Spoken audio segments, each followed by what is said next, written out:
You sneaked up on me. Greetings, especially to you, my friend.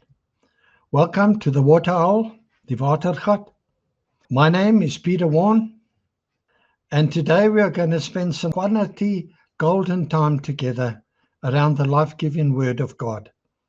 Now, as you know, we are in a pretty long series of Christian living today. Today, part 11 of 12 parts. Progress towards humility. You have to be becoming more and more humble, or you are not maturing in God. Pride and entitlement are poison in our country at this time. Humility is the key to bringing down these demonic mindsets of pride, racism, and entitlement. Now, today, if I offend you, I apologize. But if the truth offends you, God is surely calling you to respond. Before we get into today's topic, let's ask God's help. Father, we're going to deal with some stuff today, which we have to deal with. But Lord, we can't just hear the nice parts of your word. We need your whole counsel to round us off, to make us who we need to be, to give us Christ-likeness in every area of our life. So, Lord, please come and speak into our hearts. We give you our hearts, Lord. We did in the first chapter of the series. We said we're opening our hearts so you'll come and work in us. And Lord, we say that again today. Thank you for your truth. May it set us free. Even if it rattles our cage, even if it gives us rocks to chew on. Come on, Lord. With you, we can do this. In Jesus' name, for your name's sake, Father. Amen. So, part 11, progress in humility. Part 1. After this, obviously, just the last one. Now, we saw in a previous message that in order to receive the grace needed to live from a place of protected victory, we need to have the right mind, a mindset of humility, not weakness, humility. Humility in the Bible is described as lowliness, a freedom from pride. Legitimate pride is boasting of what the Lord has done. Nothing wrong with that. Illegitimate pride is boasting of what you have done. Things like loving self more than loving God.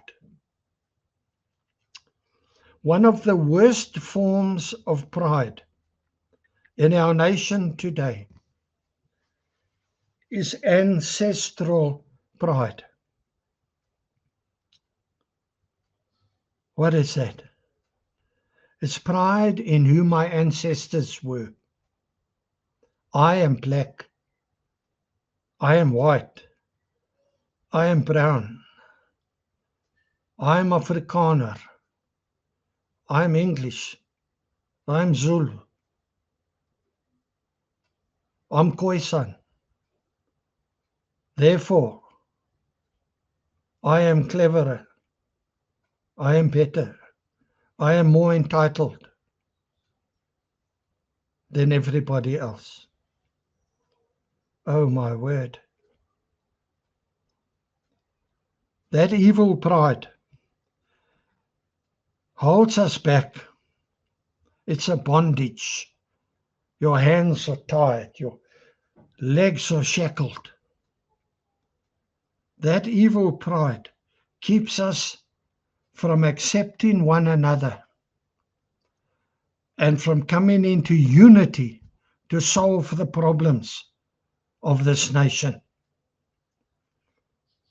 Now, all of us lost out big time through apartheid. Yes, we did. All of us. And now we sit.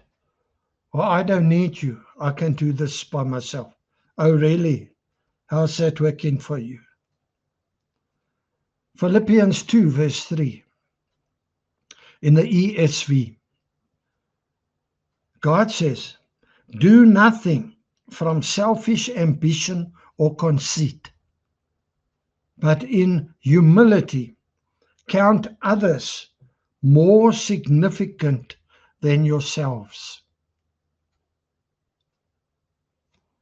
What a call. A spirit of entitlement makes you believe that the world and society owes you just because you were born. That life owes you, that you are entitled to everything without you having to work for it. That is evil pride at its highest, at its worst, at its most demonic.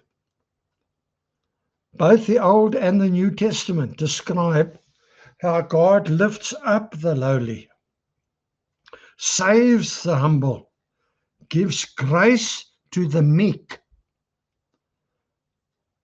but how God resists the proud.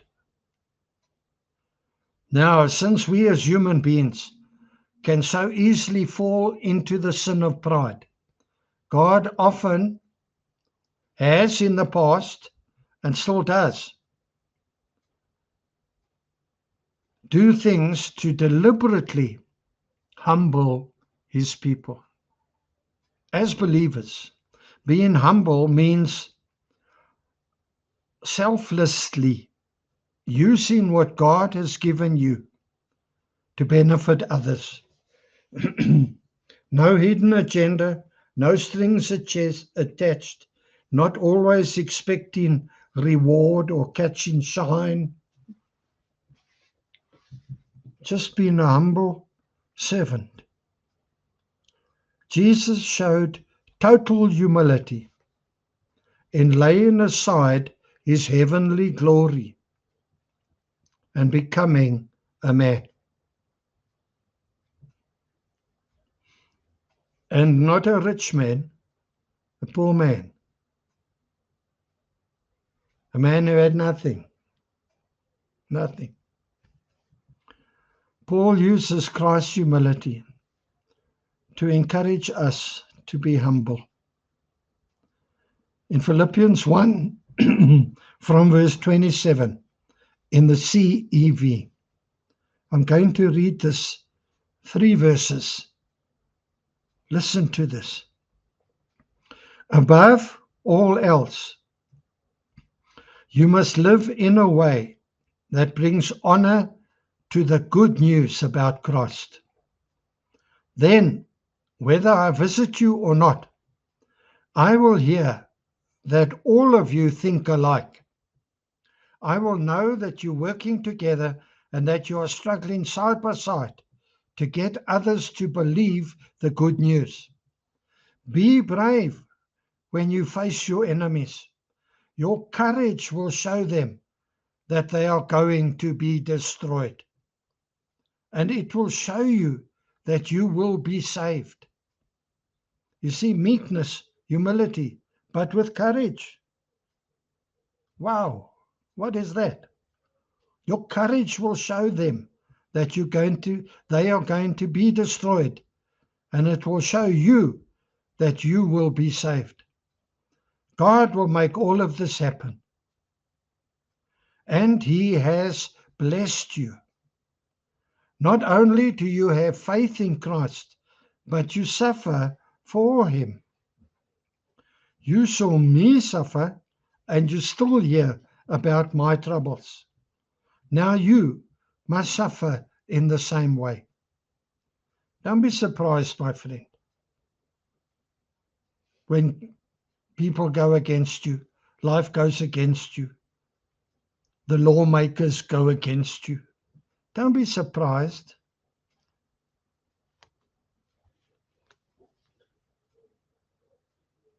Living a life worthy of the good news of Christ. That's what Paul says. Live a life worthy of the good news. Paul is talking about how the church stands in relation to Christ. He focuses on the practical things, on their walk, their behavior, and on what the world would see in them. Now, your walk, your behavior, and what the world sees in you. Paul has two things in his mind. Firstly, they should stand firm in one spirit. And secondly, they should not be terrified of their opponents. When believers are of one spirit like this, they will have the strength to fight the enemy. Now, in these perilous times in which we live, we must, as believers, stick together, trusting fully in God to lead us through. Don't just be a church hopper or someone who just doesn't attend church anymore. No, the devil's laughing at you. He's got you. He's got you. He's got you where he wants you. It's only a matter of time. Catch a wake up. Christ speaks to them about their conduct, which should be worthy of the gospel of Christ. That means they should lead a life that shows the dignity of the gospel. When we say that we believe the gospel and at the same time live like the world does, then we bring blemish to the gospel. We fill it with dirty marks and stains. Then we are not representatives worthy of the gospel. You see, we have become citizens of heaven through the gospel. And there in heaven we are at home. We are an outpost of heaven on earth. Here in me, here is heaven, inside me, the kingdom of God, a piece of heaven on the earth. My challenge is to let that heaven come out through the way I act, the way I talk, and what people see in me. I spoke about touching heaven and changing earth by the leading of the Holy Spirit. That's this. You and I are surrounded by enemies, and we need to uphold the honor of heaven. We need to keep the heavenly flag flying, our true home. Our conversation, our approach to life, and our whole behavior must line up with the worthiness of heaven. Our task is to walk, talk, and behave as ambassadors of heaven. Paul encourages the believers to strive together for the kingdom. It's all about standing together, of one mind, with one purpose, one set of values, one Bible, one Jesus. They can only succeed when they all have the same conviction and the same goal to pursue. They can only succeed when they all have the same conviction and the same goal to pursue. The enemy's attacks today are directed against the unity of Christians. That is why the call is to stand together firmly. Conflicting interests divide us. Racism divides us. Ancestral pride divides us.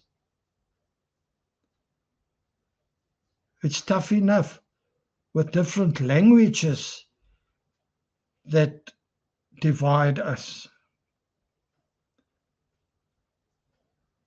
You know, while I'm here, let me touch on this.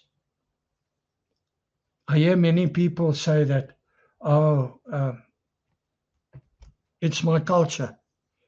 It's my culture. Well, when you got saved, your culture was crucified with you on the cross. When you rose out of the waters of baptism, you were clothed in the culture of Christ.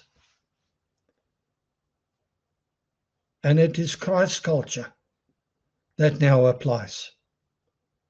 So don't fall into that trap of saying, yeah, I've got one foot in heaven, but the other still in my culture.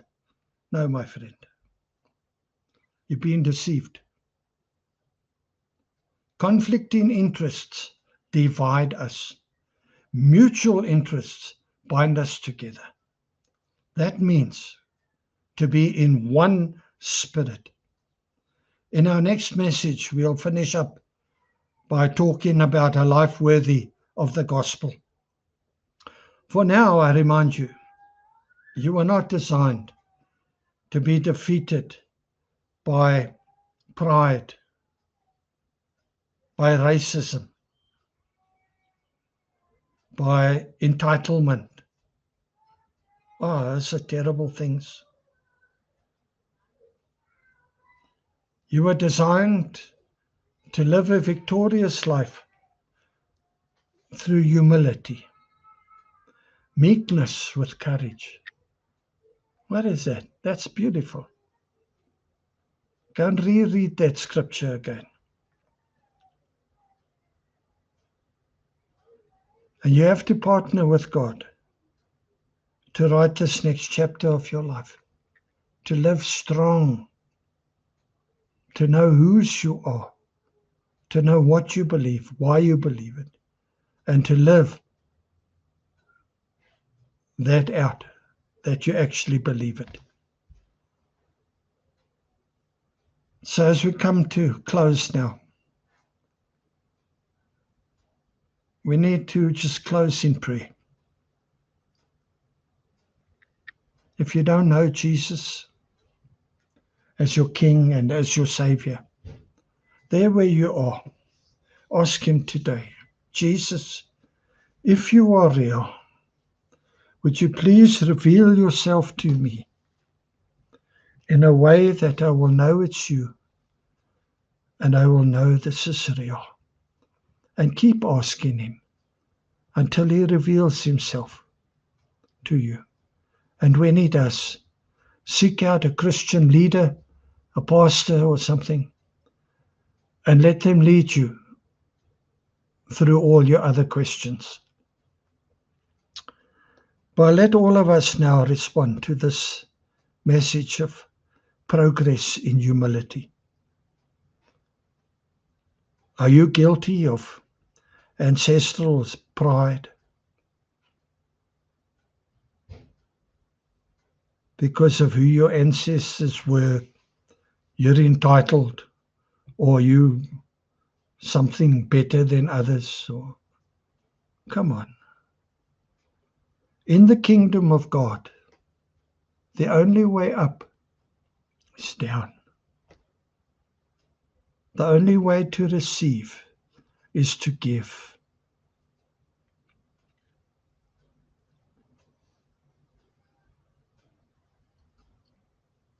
Maybe you need to confess a spirit of racial pride, of ancestral pride, a spirit of entitlement. Let's just pray. Father,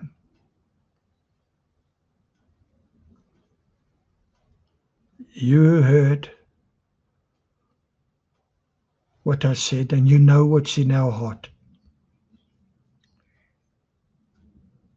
Lord, I want to pray today to confess pride, puffed up, full of my own importance, focusing on myself and not on others. Guilty as charged, but forgiven through the cross. Father, I renounce ancestral pride, racism, entitlement. I renounce them. I repent of them. I turn away from them. I don't want them in my life. Father, please forgive me. Deliver me from these things. Change my thinking. Show me where I'm wrong, Lord. Lead me to the truth in your word. And Father, today I ask that you help me from today to live a life worthy of the gospel, to live carrying the honor of heaven with me through my walk, my talk, my attitudes to life and people. Please help me. By faith, I now thank you, Lord. I receive your impartation today. I thank you for what you are doing even now, and especially for what you're going to continue to do. Help me to remember this decision, Lord, and to give effect to it in my life. For your glory, for your name's sake. In Jesus' name. Thank you, my Father. Amen. And amen. Well, whew, that's a lot and all I got. Challenge today, eh? With love from me to you. Thank you for spending this golden time with me. If you benefited, please pass the message far and wide. Help as many people as possible. Subscribe if you haven't already. Until we meet again at the Watergat, be richly blessed. May Almighty God richly bless you and yours and help you to live out these decisions that you make at the end of every message. Come on, that you may live strong and finish strong in the winner's change room. My prayer for each and every one of us is that one day we will stand before Jesus and he will say to you, well done, my good and faithful servant. Enter into your rest. Amen.